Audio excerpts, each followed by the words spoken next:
santé en cette matière, est-ce qu'il pourrait y avoir une espèce peut-être d'alliance non municipale pour mettre la pression sur le gouvernement du Québec? Parce que sincèrement, des fois, je me suis sentie un petit peu toute seule à aborder ce sujet-là à l'Assemblée nationale. C'est terrible, mes amis, quand on voit ça, là, les inspecteurs en bâtiment. Beaucoup de personnes actuellement qui achètent des maisons sont pris avec ça. C'est que ils jettent la maison, il y a des systèmes de chauffage qui ont 12 ans, 15 ans. Et puis après 12 ans, 15 ans, ils sont obligés de remplacer le système de chauffage.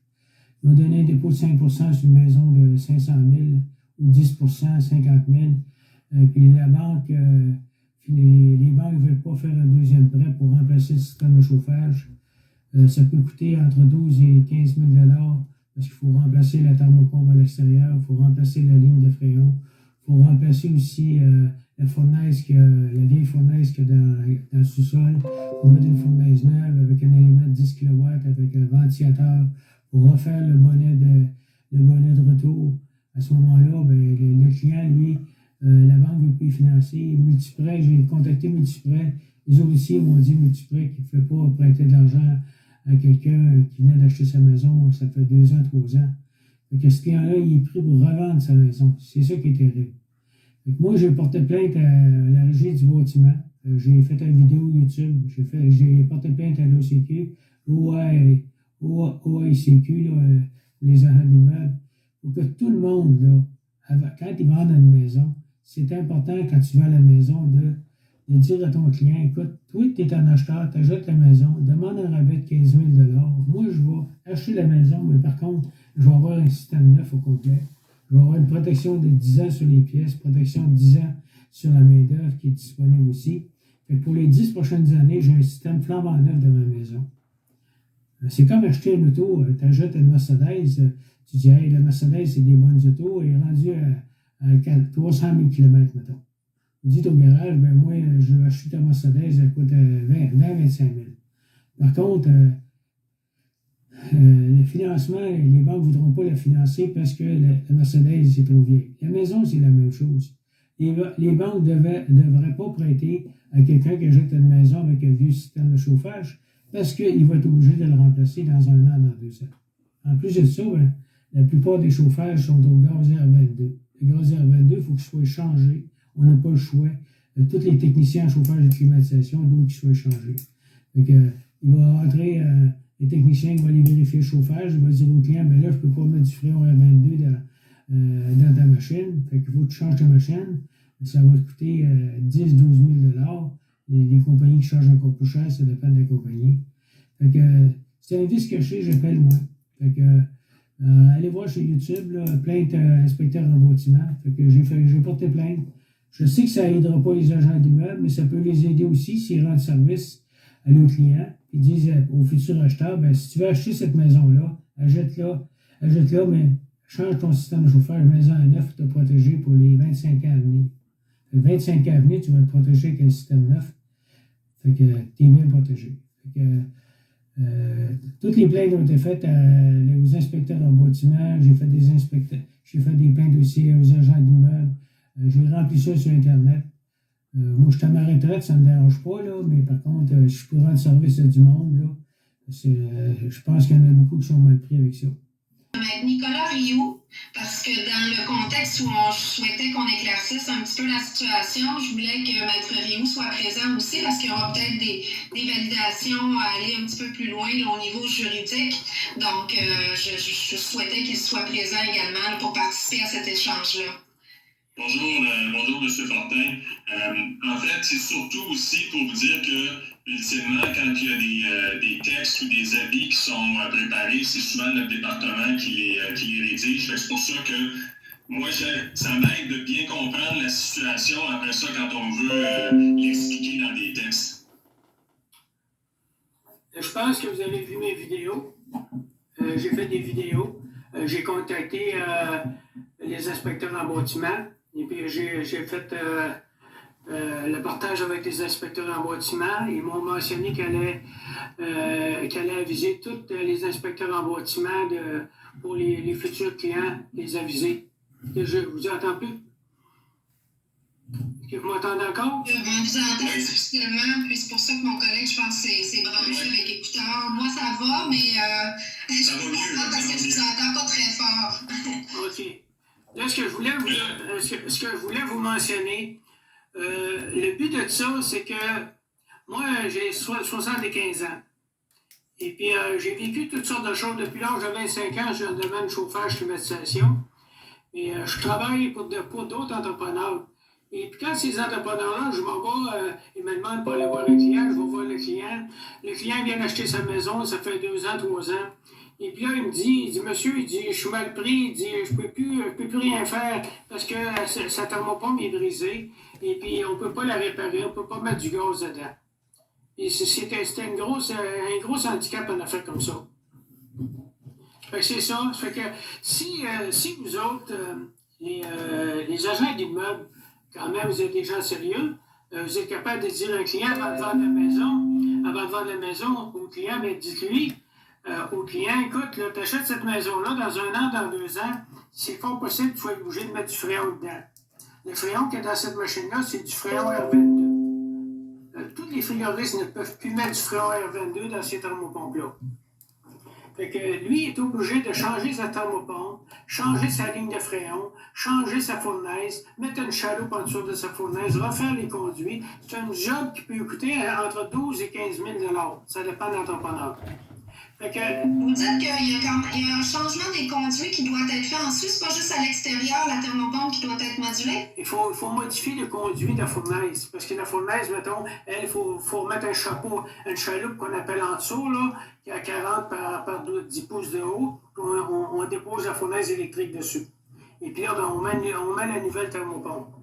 Mais c'est à 15 000. Le client, quand ça coûte 12 à 15 000, il n'a pas le 12 à 15 000. Il a acheté sa maison avec un dépôt de 5 000, pas 5 10 Là, il est handicapé. Il me dit, monsieur, je ne suis pas capable de remplacer ma machine. Qu'est-ce que je vais faire? Je viens d'acheter ma maison, ça fait 1 an, ça fait 2 ans, je suis très mal pris. Et si mon inspecteur en bâtiment m'aurait dit ça, j'aurais demandé à ce que mon système soit changé, système neuf au complet. Si mon agent d'immeuble m'aurait avisé de ça, j'aurais dit, mais écoute, je suis prêt à acheter cette maison-là, mais avec un système neuf, une thermopompe neuve, des conduits, parce que là, je m'embarque pour 25 ans à venir. On n'achète pas une Mercedes de 400 000 km sur un paiement de 7 ans, la banque va le refuser. Là, ce qui veut dire que c'est un vice caché parce que le fréon n'est plus pour mettre dans la machine. J'appelle ça un vice caché. Je ouvre un auto, je ne suis pas capable de mettre du gaz dedans, c'est un vice caché. C'est sûr qu'il y a des éléments qui doivent être divulgués, puis le courtier a effectivement un devoir de conseil. Nous, dans le fond, ce qu'on vous a exposé là, dans des appels précédents, c'est que oui, il y avait moyen de sensibiliser davantage les courtiers. On a un hebdomadaire là, qui est envoyé, qui s'appelle le Proactif, mais c'est sûr que de notre côté, là, c'est ça, vous nous aviez contacté à la fin février, c'est sûr que nous devons faire des vérifications plus importantes là, avant de publiciser quoi que ce soit. Là, je comprends un petit peu mieux là, la problématique en vous parlant aujourd'hui, mais c'est sûr que nous, il va falloir du côté de l'équipe de Nicolas de faire certaines vérifications plus poussées là, avant de publier quoi que ce soit. Là. Une vérification plus poussée, là, quand un thermopompe à 10 ans, 15 ans est fini, c'est comme un auto à 400 km, on change ça. Une thermopompe plus poussée, l'agent d'immeuble, la thermopompe est trop vieille, il faut la changer. C'est tout aussi simple que ça, il n'y a pas d'inspection à faire, on n'est plus capable de mettre de gaz dedans, là. C'est à qui vous voulez faire à ce niveau-là, vous savez, c'est parce que dans le but, par exemple, si on va, par exemple, faire un rappel au courtier, ben, il faut aussi qu'on soit prêt à répondre aux questions après. C'est pour ça que nous, il faut aussi qu'on s'éduque un petit peu là, sur la question.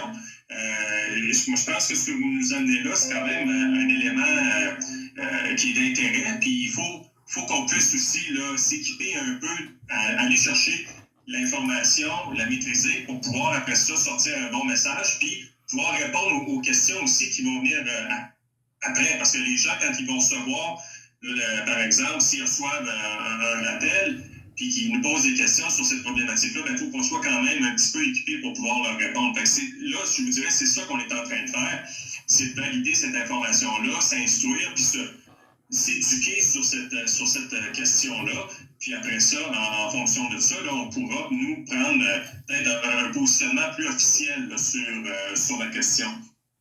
Parce qu'il y a plusieurs composantes de l'immeuble aussi qui doivent être vérifiées. Alors, c'est sûr qu'il va falloir, informer là, les courtiers de la situation, mais il n'y a pas juste la thermopompe, il peut y avoir différents autres éléments comme le chauffe-eau ou quoi que ce soit. Donc, c'est sûr aussi que le travail en tandem avec la recommandation d'une inspection par rapport à cet élément-là en particulier peut être une bonne avenue également.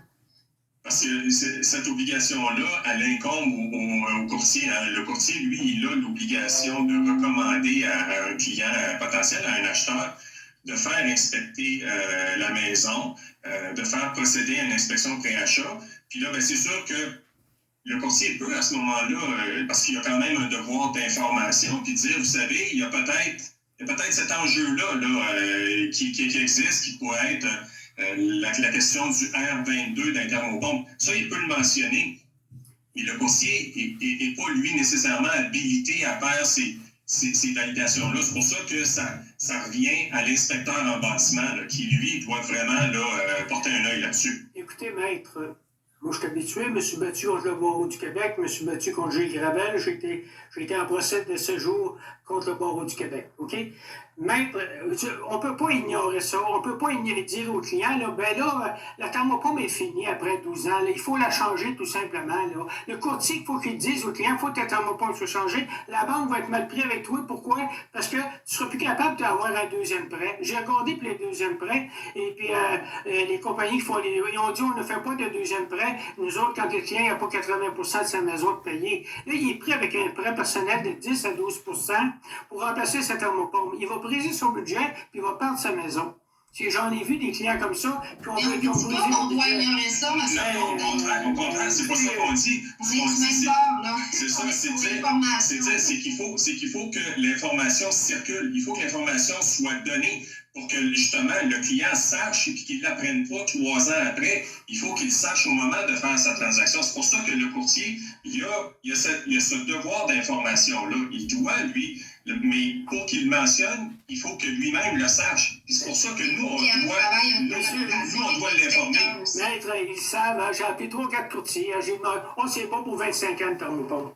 C'est qu'on ne sait même pas quelle sorte de gaz qu'il y a dedans. C'est d'être ignorant, puis c'est tout. Là, tu vas à une maison, tu es supposé savoir de 100%. Il y en a un, elle dit, moi, je vais tout nous donner des conseils. Par contre, elle ne sait pas quelle sorte de gaz qu'il y a dedans. Il y a une thermopompe de 12 ans. Le client, il est mal pris avec ça. Il se ramasse sur une deuxième hypothèque. La banque ne veut pas l'accepter. Le client est bien mal pris. Autrement dit, c'est très grave, ça. J'ai vécu des gens qui ont vécu ça, puis ils ont été obligés de revendre leur maison. Ils n'étaient pas capables d'avoir une deuxième hypothèque. Ils n'étaient plus capables d'avoir de thermopompe. Plus de fournaise, rien. C'est une thermopompe à 10 ans, c'est fini. Il n'y a plus d'assurance. Comment qu'elle fera 2 ans de plus? Il est pris pour 25 ans, là. Ben, moi, je n'achèterai pas une Mercedes de 500 000 km s'il n'y a pas une assurance de 50 sous au moins pour le moteur de transmission. Là, il arrive avec un système qui doit être changé dans 1 an, dans 2 ans. Il est bien mal pris. J'en ai vécu des affaires comme ça.